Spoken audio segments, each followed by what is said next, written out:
নমস্কার, শুভ দোলযাত্রা শুভেচ্ছা আপনাদের সকলকে। তা আগামী দিনগুলো আপনাদের আরো রঙিন হয়ে উঠুক, খুব সুন্দরভাবে আপনাদের সময় কাটুক আপনাদের পরিবার পরিজনের সাথে।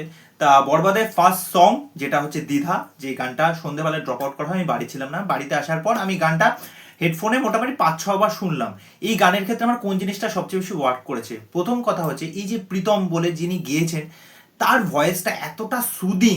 যখন গানটা শুনছি না, যখন থেকে মিউজিকটা যেরকম ভাবে আসছে, তার গলার আওয়াজটা শাকিব খানের সাথে, শাকিব খান তো এমনিই দেখতে সুন্দর, শাকিব খানকে এখানে লাগছেও খুব প্রেজেন্টেবল। দেখুন প্রত্যেকটা ফ্রেমে শাকিব খান এবং ইদিকা, তাদের এই জুটিটা এতটা ফ্রেশ লাগছে, এতটা দেখতে সুন্দর লাগছে তাদেরকে।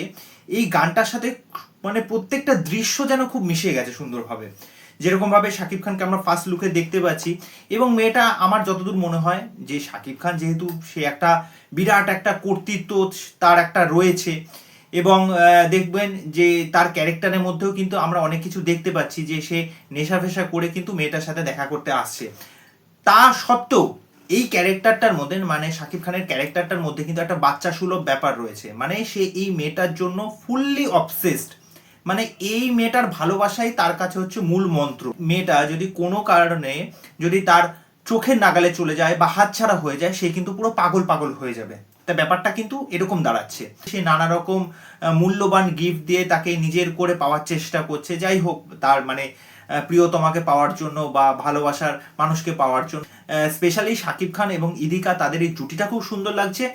গানের একদম এন্ডিং পোর্শনে গিয়ে আমার যে জিনিসটা একটু আলাদা লাগলো সেটা হচ্ছে, দেখবেন যখন ভালোবাসা একটু বেশি পরিমাণে হয়ে যায় না, ভালোবাসার মানুষের কাছে কিন্তু সেটা সাফোকেটিং হয়ে যায়।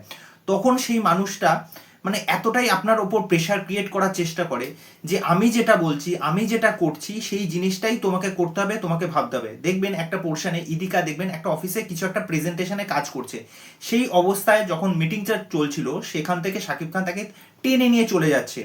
মানে শাকিব খানকে তিনি যেভাবে দেখছেন, এখন শাকিব খান তার কাছে মানে একটা আতঙ্ক, মানে সে লুকাচ্ছে, সে তার কাছ থেকে বাঁচার চেষ্টা করছে। তা যাই হোক, হয়তো এই মেয়েটার সাথে পরবর্তীতে কিছু একটা হবে।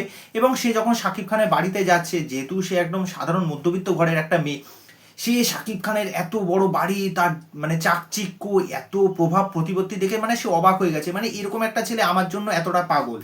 তা ওভারঅল যেরকম ভাবে গানের ভিডিওগুলো যেরকম ভাবে এসেছে, শাকিব খানকে আমরা যেভাবে দেখতে পাচ্ছি, ইদিকাকে যেভাবে দেখতে পাচ্ছি, প্রীতমের গলায় তো গানটা সত্যিই খুব ভালো লেগেছে, গানের মিউজিকটাও খুব সুন্দর। আশা করি অনেকের এই গানটা খুব পছন্দ হবে। আমার এই রোমান্টিক ট্র্যাকটা কিন্তু ভালোই লেগেছে ওভারঅল। ওকে, শাকিব খানের অন্যান্য যে কটা রোমান্টিক ট্র্যাকের গান আমি শুনেছি, তার থেকে এই গানটা কিন্তু অনেকটাই বেটার লাগলো। তা যাই হোক, এই বিষয় নিয়ে আপনাদের কি মতামত সেটা অবশ্যই আমাকে কমেন্ট করে জানাবেন। তো চলুন আজকের ভিডিও এখানে শেষ করছি, পরবর্তী ভিডিওতে আবার দেখা হচ্ছে। বাই।